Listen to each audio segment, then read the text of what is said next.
Hey guys, what happens when you say yes to something that seems like a good idea, then doesn't, then you realize maybe it's just you being resistant to living your life? Also, why am I so fascinated and drawn to Bebe Rexha? Listen to find out. What's happening today? What are you thinking about? When you're walking down the street, is your head in a cloud? Don't you want to know what's going on? Let's go! Checking in with Mary Lynn. Checking in with Mary Lynn. Checking in with Mary Lynn. Let's check in with Mary Lynn. Hey everyone, did you ever agree to do something and you think, oh, that sounds fun, and then a couple days pass and you're like, why did I agree to that? That sounds terrible. And also, what is fun? And who are these people? And what do they want from me? That's what happened when I agreed to do this show called Guilty Pleasures. I think that's what it's called. I don't know what the official title is. It takes place in Hollywood, you guys. It's a live show. It's no big deal. It's just the entertainment capital of the universe. Hollywood Boulevard. Have you heard of it? So I agreed to do this show, and then I went on tour, and then this very smart, cool guy who I don't know that well, an acquaintance of mine through the comedy world, Brian, and this other comic named Andy, they run this show where they play music, and they find comics and sometimes musicians who sing a song that's a guilty pleasure to them, a song that you like but you feel guilty about liking, like maybe it's a bad song. It's a really fun idea. You know, it's a great idea. But then when I agreed to it and realized, oh, now I have to do this. And then Brian was emailing me saying, do you have any song ideas? And then there's also the pressure, the pressure of having to come up with something. It's like when someone says, hey, what's your favorite book? Or what are your influences? It's like anytime I get asked, what do I like? It's like, leave me alone, man. I don't want to commit to anything. I like to live in a netherworld of gray area. I don't want to stand behind anything that I like or that I know. I'd rather just be under a rock. And that's what happens when you're lucky enough to live the kind of dream life where someone asks you to do a show like that, and then you're an asshole, that I'm the asshole in this version of the story, and you can't be bothered to come up with a guilty pleasure song. What a fun idea. What's wrong with me? Why am I so resistant to living my goddamn life? So he emails me. Also, I was on tour and I was like, oh my gosh, I said yes to this. What the hell am I going to do? I mean, there's a million guilty pleasure songs, but then when you're asked a question and you're put on the spot and you're like, I don't know. I should have a list at the ready and I don't know. And then he's done this before with people. So he sent me some examples of stuff that people have sang to like get my mind going in that direction. And so I finally got back to him, and my choices that I gave to him was Thinking Out Loud by Ed Sheeran. So romantic. Ed Sheeran. I love how he's just like, I'm a ragamuffin. Just a songster. I'm a street urchin, but also like ruthlessly ambitious. I don't know. I just heard him talk once and he's just like, I'm going to make it no matter what. And he was so fixed on becoming a superstar. I love that combo of like, I'm just a fair-haired redhead and sometimes I drink too much and make out with Irish ladies. I don't know what he does, but I sing along to him in the car. I listen to a lot of Hits 1 with my son in the car. And anytime my son hears music that sounds like it's from the past, the music that I like that sounds warm and grounded, and the actual instruments that are playing, not like now where everything's like overlaid and turned up and the bass is turned up and the samples are turned up, and it's an all-out assault of the senses of music. Like that's the kind of music that my son's like, yeah, no, that's music, Ma. And we were in the car on the way to school, and Led Zeppelin was playing. And he looks at the radio because it displays the band name, and he said, what's a Led Zeppelin, Mom? And I was like, it's Led Zeppelin. He's like, yeah, what's a Led Zeppelin? And it was, one of their guitar solos were just breaking it all down. And that's what I said. I go, son, this is, they changed the face of music. It's Led Zeppelin. Before that, music had a more specific structure. I mean, it was the time of the music where people were breaking the boundaries, but they did it in this way that blew people's minds. I mean, I was giving him like a terrible explanation of who Led Zeppelin was. And as I was talking, I realized, and this is embarrassing for me to admit, that I had never even listened to a full Led Zeppelin album. I just let others do the heavy lifting. And, year after year passed, and I'm like, yeah, Led Zeppelin, I got it, man. No, I get it. And I believe I do get it. I just haven't really listened to that carefully or cataloged it. I never thought I'd have to justify the existence or importance of Led Zeppelin. And that's exactly how I feel about Roe versus Wade. Now, all of a sudden, I need to prove to you why and explain it. And I'm like, it's Roe versus Wade. It's always there, right? We don't question this. There's never a time where this doesn't exist. It's a new bit I'm working on, guys. I think it's maybe a little depressing, maybe a little too true. Okay, so that's me. Those are my habits. Is I listen to a lot of hits one, a lot of hip hop, a lot of dirty, filthy hip hop, vulgar, sexual, drug reference laden hip hop at 7:45 in the morning with my 10-year-old son as we sit in 40 minutes of traffic to travel 3 miles to his school. That's what I do in the morning. I listen to hits one. So Thinking Out Loud was my choice. And then I said Meant to Be by Bebe Rexha and Florida Georgia State Line. Florida Georgia Line. I don't know the name of the band. Escape, the Pina Colada song. If you like pina coladas. So, so I picked 2 newish songs and 2 old songs, and Islands in the Stream by Kenny Rogers and Dolly Parton. Those are my choices. Solid choices. I didn't realize that the Pina Colada song, that's what he put in his example to me. That's the reason why it was in my mind. And so they already did that song. That's a great song where the guy, he's bored with his lady, and then he puts an ad in the newspaper looking for a new exciting lady, and then the whole song is him like getting ready to meet this person that he contacted in their want ad, this mysterious lady that's going to spice up his life. So the whole song, you're like, oh my God, he's like leaving his wife and he's going to go meet this mysterious woman, and then he meets with her and it's his wife, and she was answering an ad too, and then they meet each other, and the whole song wraps it up by going, isn't that sweet? It was my old lady the whole time. And I'm going, that's pretty uncomfortable. You guys were both prepared to cheat on each other, but then you just swept that under the rug and you're like, oh, look at us, we love each other. So I like that song. Islands in the Stream. I don't know, there's just something terrible and wonderful about that. Islands in the Stream. I don't know, it sounds gross to me.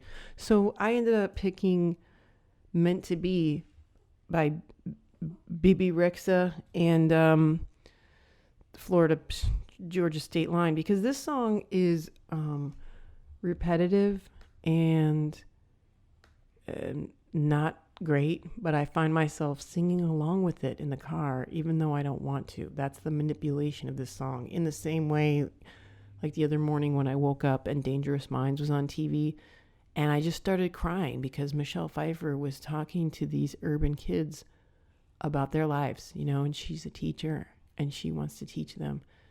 And this is a terrible movie, but I found myself crying because she was trying to help them. And that's the level of manipulation that songs can have, that movies can have, even when it's not good and it's still affecting you. So this song, I hear it in the morning, I sing along with it. And the guy is this southern bro, with a flannel and a backwards baseball cap. And he's like, ride with me, see how this thing goes. And it's just terrible, you know. And the first song is so like bro-y and macho. He's like, hey baby, lay on back and relax, put your pretty feet up on my dash. Ugh, like, don't say that to me.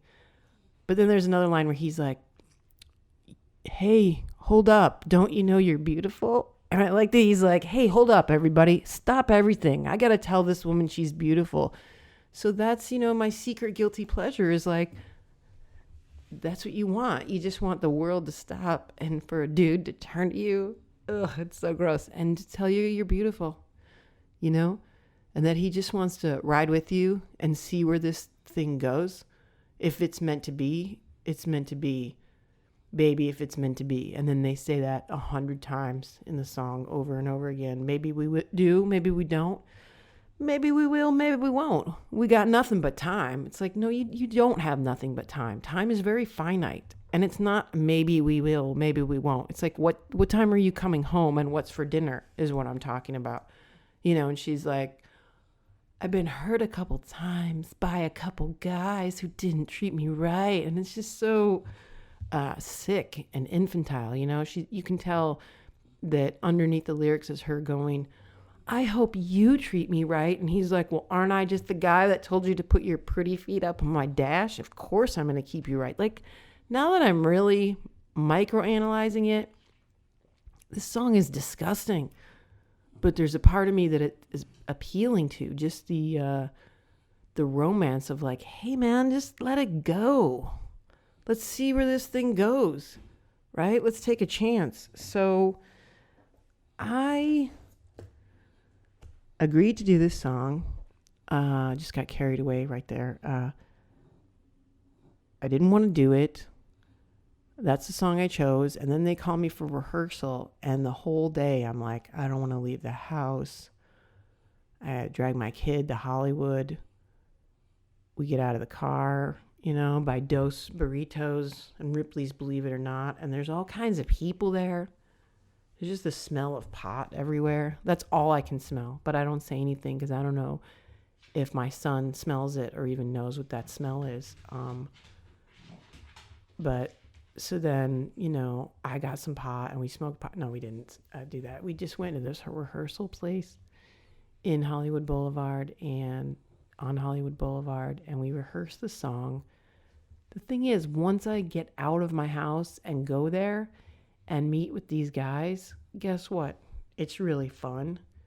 And it's nice to be around other people. So if you hear one thing today, just know that sometimes you have to nudge yourself to do things, especially if you have that personality type where you'd rather not talk to anybody and you want to isolate. Just go do that thing, and then you find out it's fun, and I get to see what's going on with these guys and connect with them. And they're both comedians, but they're also musicians. Isn't that a delight to be around people who are smart and have skills and are friendly and good people? As far as I know, you know, I don't know them intimately in that way. So I do the rehearsal, and so we rehearse, and you know, I'm thinking, can I even get through this song? The last part of the song has these manufactured hand claps for no reason. There's no build. There's just like hand claps come in. And so it's just another manipulation where you're like, oh, I'm really excited about this part of the song. And then it just grinds into your memory. Maybe that's where we're at as a society. Like, that's what it takes for a song to be a hit and to grab your attention. Just like super repetitive. And then, you know, Bebe Rexha is pretty hot. And I still don't know much about the... So yeah, I don't know much about this band. It's Bebe Rexha. She's like a straight up pop sensation. She says, I've always respected the country genre, which is code word for, I think crossing over to be a pop star and a country star is going to make me a lot of money.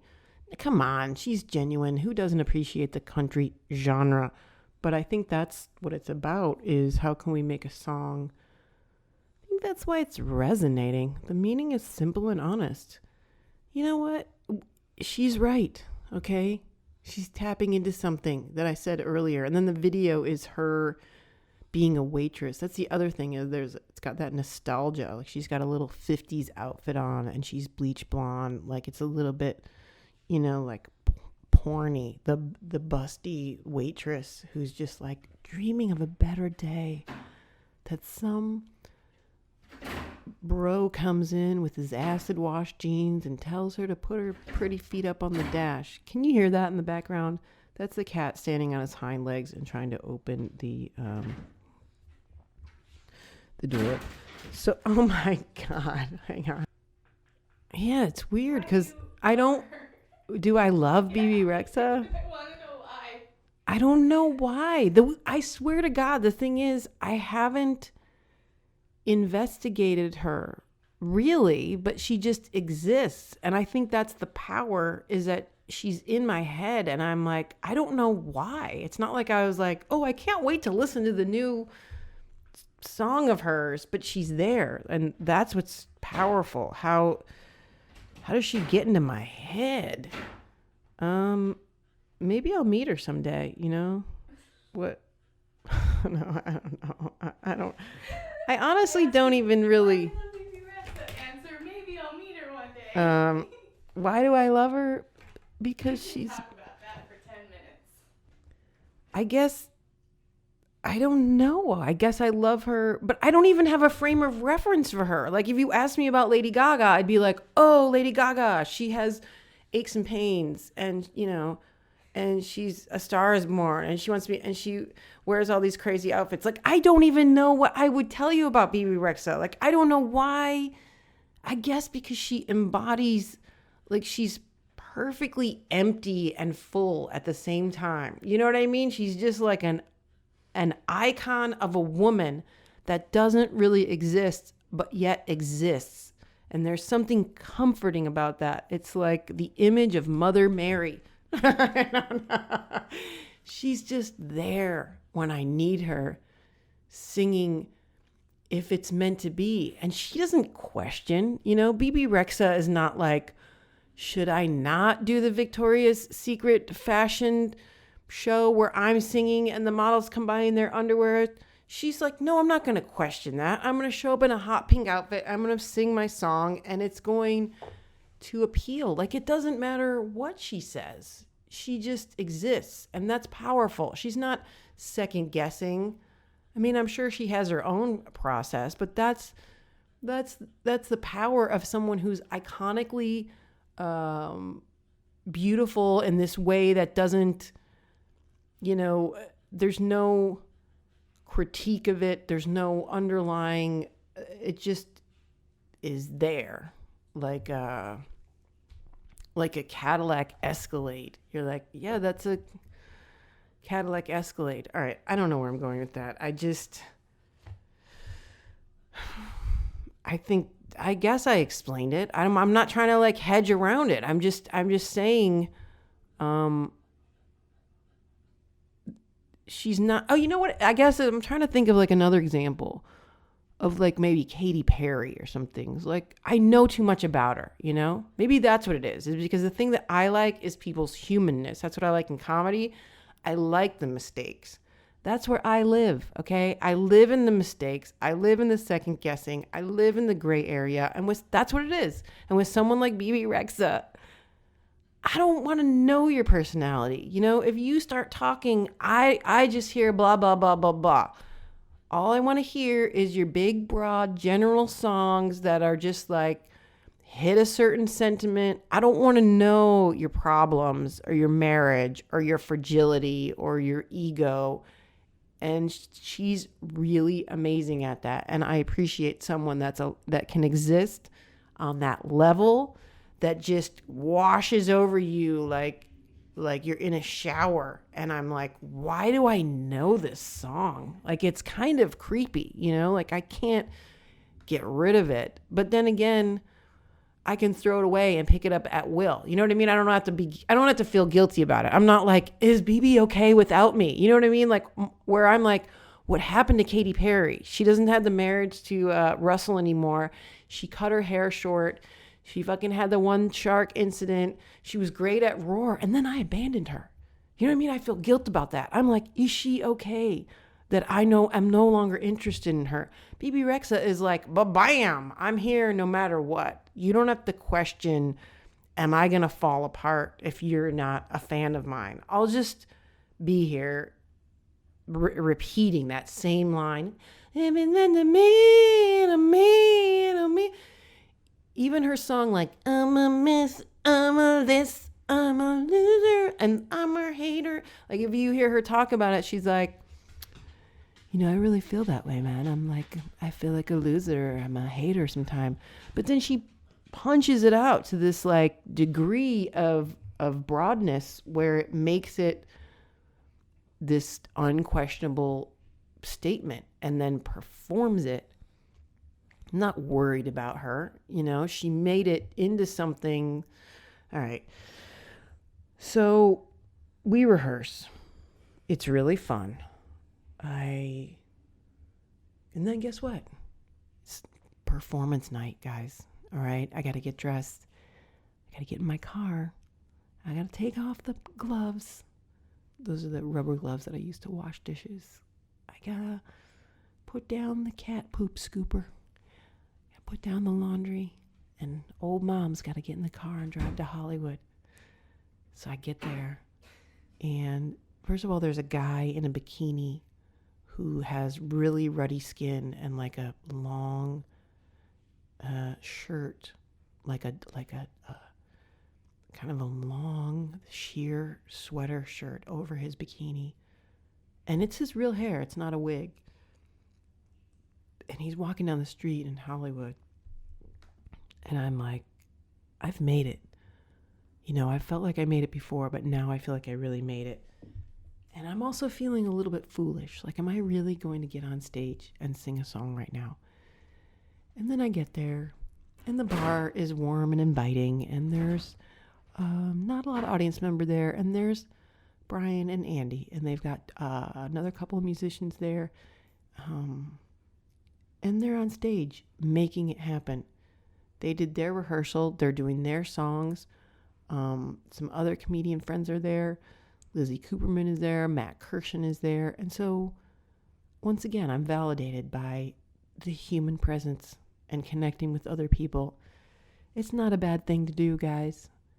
And then I feel a little foolish for singing the song. And I sing the guy's part, which is a little bit too low for me. And my energy, like I'm so jacked up because I don't usually sing music that I get up there and I kind of run into the end of Andy's guitar.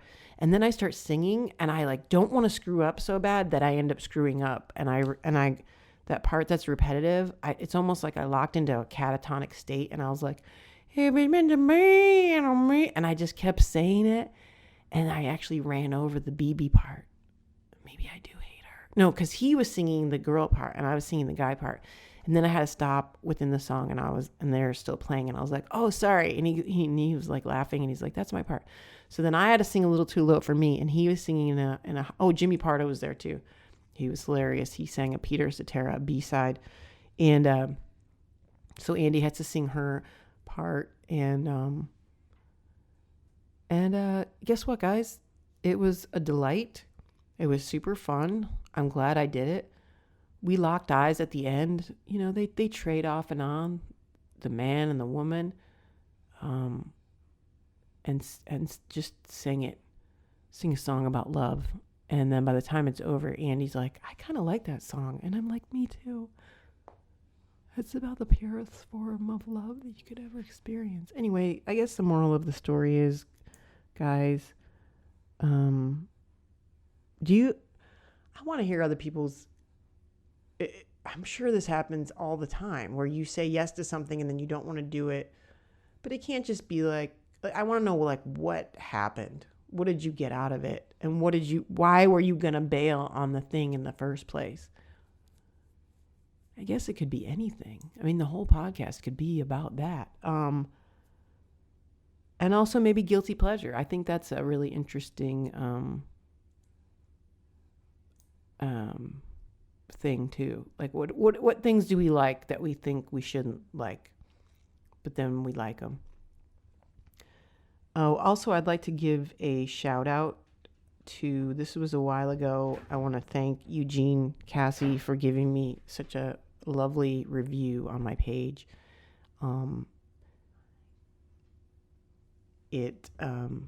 Eugene, you wrote the review on iTunes, and I can't tell you how much I appreciate that. Honestly, it makes me feel like I can keep doing this, and it makes me want to do more. It really means more than you know, because, it's not easy to put something out there into the void. And then if somebody like Eugene hops in there and gives a review, it's like, oh, it's not in the void. Fucking Eugene is listening. Hell yeah. I'm going to keep going for you, Eugene. So yeah, keep listening, and shout out to you. Thank you. Cassie. Eugene Cassie, is that how you say your name? Let me know. Give me a jingle. And thanks for listening. It was a lot of fun to tell you about. I guess the moral of the story is, I'm a rock star and a social commentator now. So I'm not just a regular mom in the valley. Some shit to say, and some stuff to sing from my heart. And Bebe Rexha is my muse. Oh, God help. Okay, thanks. Bye.